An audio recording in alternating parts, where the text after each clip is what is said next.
starting to find ways to keep this up and to keep these seeds alive, because once we lose these seeds after they've been generated for 3,000 years, we lose a lot of things. Not only do we lose our seeds, but we lose ourselves. I really feel like that. And a gentleman once told me one time, he says, you know, we need to take care of the corn because the corn takes care of us.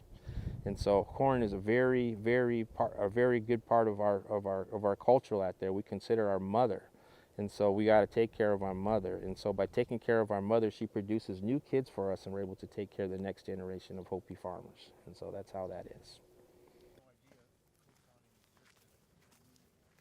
All these seed banks that are out there, you know, and I give them an honor for trying to protect the genetic material of these seeds. But the problem is, if you don't grow these seeds out year in and year out, they don't have a chance to adapt to the environment. And I think that's what's important, and that's what a lot of indigenous place-based societies have, is they grow them year in and year out. And so they've changed over time. They've changed over 100 years. They've changed over 1,000 years. So they continue to adapt, right? But if you just lock them up like you do these seeds, it's like putting them in a prison. They don't have no chance to grow. They wind up having a revitalization rate, or whatever that word is, and so they don't grow well. And so that's very important to plant them year in and year out. You know, for us, it's an act of faith that we plant because we have such a dry climate.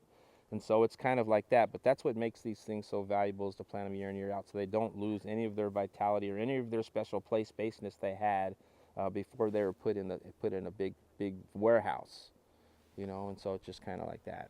So everybody will come around here first, and I'll try to do this. Just real simple. So come here, everybody. So anyways, you take about 1, 2, 3, 4, 5, 6, 7, at least 7 of them if you can, or 6 or 7, and then you just put them in the hole like this. Drop them in there, and then you get this wet stuff on top of it, and you just push it in there. And then you put some rice, and you just pack it down. That's all you need to do. Pack it down. Yep. After, you want to do it again? Want me to show you again? Let me do one more. Let me do a couple. Okay. You do one more. So you can do that.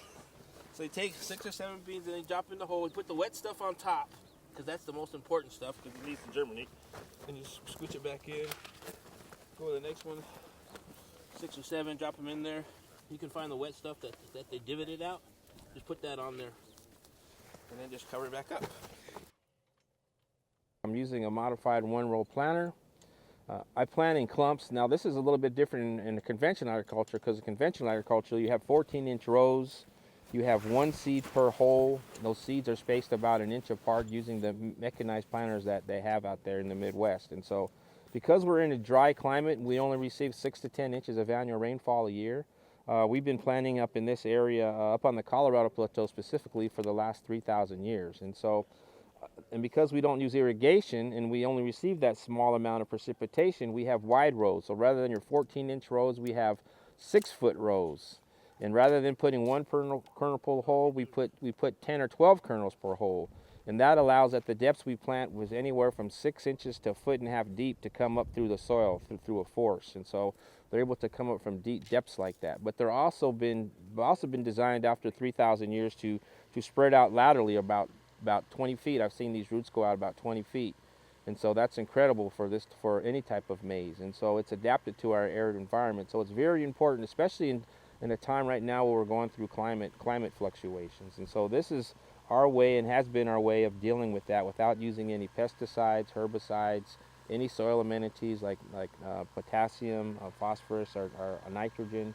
And so the other reason for this too, the clumping, is because when it gets hot and the heat stress, these plants protect each other. They're like a community, and also they help each other from lodging. During the winter time, we just harvest the ears, but then after we harvest, we'll leave the rest of the plant on the ground. Unlike conventional agriculture, where they'll take everything off, we'll leave it on the ground. Adds new organic material to the soil. And also, when we lay them down, when the snow drifts across the field, they form like snow catcher berms. And so the following year, we'll plant in between the rows that we did the previous year. And so that way, we're optimizing the amount of soil moisture that's available. And it's always been done this way. We used to do it with just a plain dibble stick and a steel planter that we do by hand, but we've modified that because we're losing a lot of a lot of people who do this anymore. So our farmers have dwindled. And so we're starting to find ways to keep this up. And these crops that I'm raising here are going to go home with me. They're going to go home and be distributed to the community. They're not going to be used for sale. They're not going to be used to be tested, like genetically sequenced.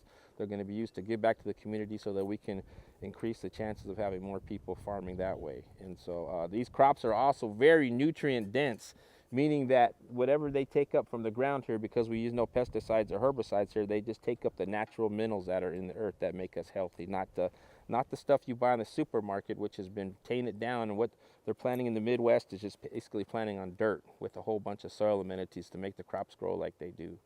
And so, is this economically efficient? No, it's not. But is it health-wise good for you? Heck, it is, you know. And so you have to kind of look at the trade-offs there. And so I wish we can get more of these small farms. This is a typical size pond of about an acre. That's how we did it traditionally, because in our environment, where I'm from at Hopi, there's a lot of sand up there, there's a lot of sagebrush up there, and if you plant more than an acre or 2 acres at a time, you have a chance of the wind just taking off all your topsoil and you losing that. No, good day for new life, right? A good day for Every new day's a life. good day And for so new you're life. not, like I said, you're just not planting crops, you're planting children. You know, I think that's the important thing.